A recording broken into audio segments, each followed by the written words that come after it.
Hey guys, welcome to this tutorial on Koundinyasana A and B. I'm going to be breaking it down step by step from beginner level to intermediate and advanced, looking at the headstand and handstand entries. If you find it useful, share it with your friends, like it and subscribe.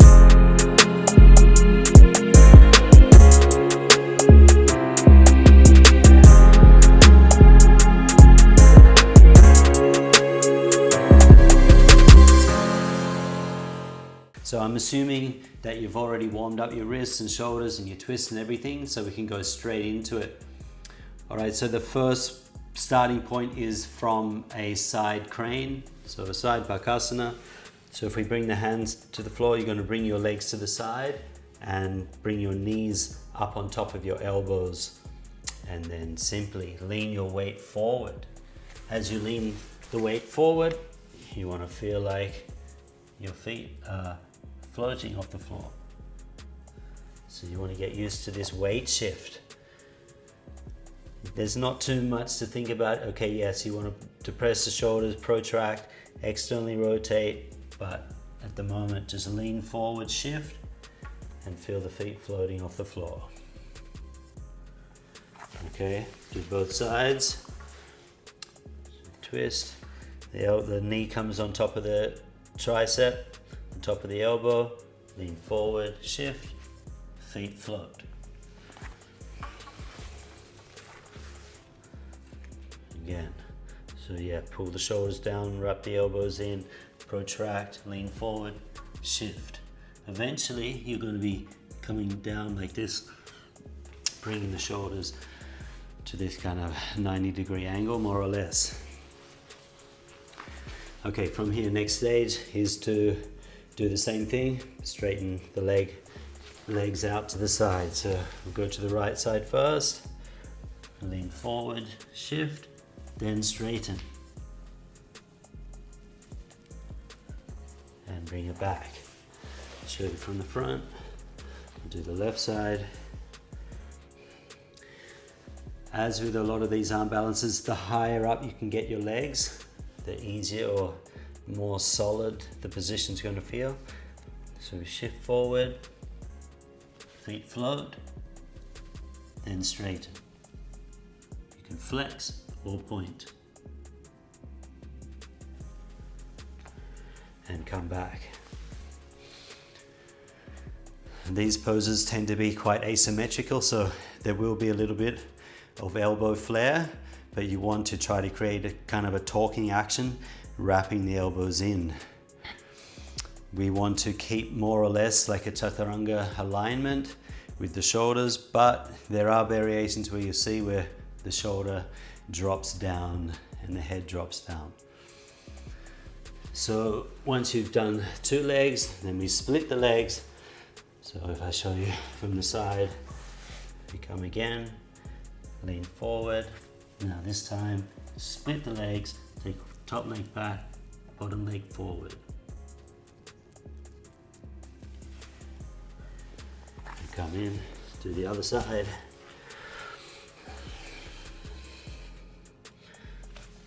So again, try to get that knee up, as high up toward the armpit as possible. Lean forward, shift, split the legs, straighten, point the feet. And bring it back. Pointing the feet, it's not necessarily going to make the pose any better. You could also point, you could also flex, but in Ashtanga we tend to do it with the feet pointing. Okay, so once you can do it from there, from the floor, then we try from headstand. Okay, so we've got a tripod headstand. You can also work on more bent arm strength here by doing a kind of a pike push-up. So as you go into it, externally rotate round through the back and come down onto the head like this. Then bring the feet in and lift up. To start with, you're going to bend your knees in to the chest as deep as you can. Then twist. Then you need to shift your weight back till the head floats, then lift up. Then straighten your legs. Do your 5 breaths.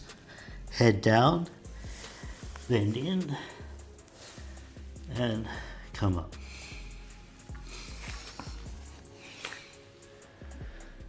So we'll do the other side. Interestingly, so when we were coming directly from the floor, we had to shift the weight forward to feel the feet lift off the floor. Here it's the opposite. You have to shift your weight back to feel the head float back off. Okay, but this is an important element of balancing, is to understand weight shifting.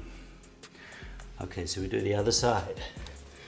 So ordinarily people would probably just either bring their knees to the floor and then come down to the headstand, but if you want to build more strength as you enter, really think about doing this kind of a pike push-up.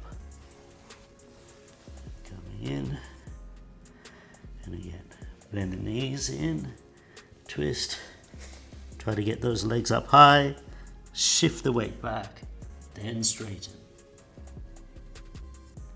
Then bend the elbows in, knees in to chest, and come back up.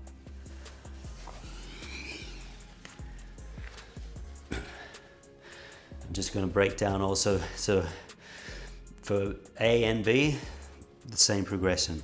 So we start with the knees bent, come in, and then straighten. So for B, it will be exactly the same.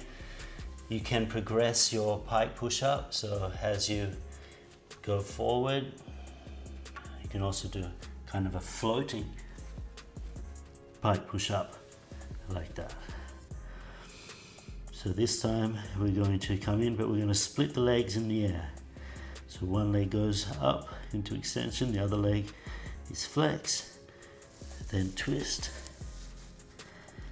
and then shift back, head lifts, leg straighten, and then bring both legs in to lift back up.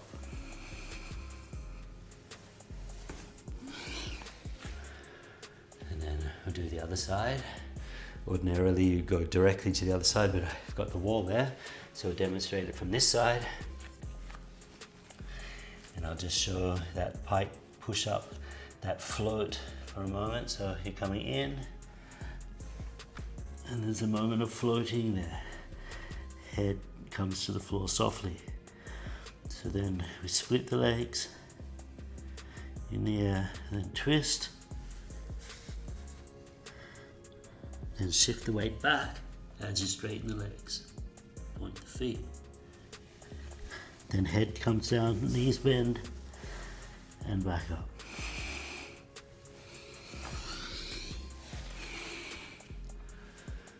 Okay, so I recommend getting very comfortable with that first, with the knees bent and the split leg variation, before you then attempt to do it with straight legs.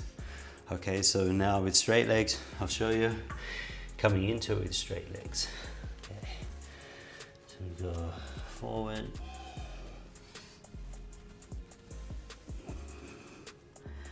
so we hinge, bring the legs almost towards the floor, and then out to the side, and then up, and then we come down. Keep the legs straight, come back to this position here, and then lift up.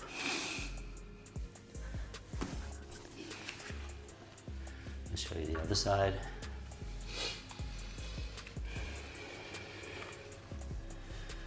So we come in.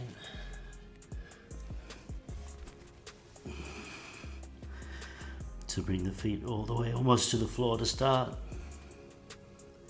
And when you exhale, you twist and sit back, lift the head, float, head down, feet back here, then up,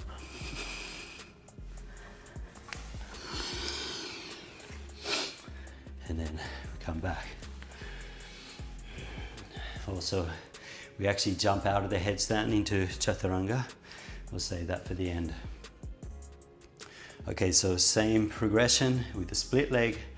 as we did before, but this time we're keeping the legs straight. Come forward. So in the air, split, come down, and then on the exhale, twist.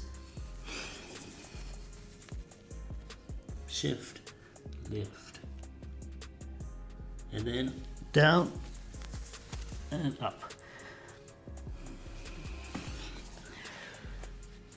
It depends here. You could bring the legs back together first, make it easier to come back up, or stay in the split and come back up. I'll show you the other side. So you could also start not just floating, but also kind of jumping into it, like this. Split. So it would be on an inhale, and then exhale, twist. Shift, lift. After 5 breaths, head down, so the trail leg lifts me up, and then I bring that leg back. Or you bring both feet together and then come back up. Okay, now I'm going to show you the handstand variation. As mentioned, if you can already do the headstand, that's enough, but if you want to get a little bit fancy, take it to the next level, we try from the handstand. Of course, you need a solid handstand to do this. All right, so we jump up, handstand, split the legs, and start to create that twist and bend the elbows. You want to land high. Come into the first position, and then come out of it. If you can, pressing back to the handstand. Then I'll show you the other side. It's actually, I would say, easier to do B rather than A. When you can just keep the legs split, you find it easier. All right, so I'll show you what I mean. Jumping up, split the legs, coming down, twist, and then from there, straighten the legs to come up and bring the knees, feet together.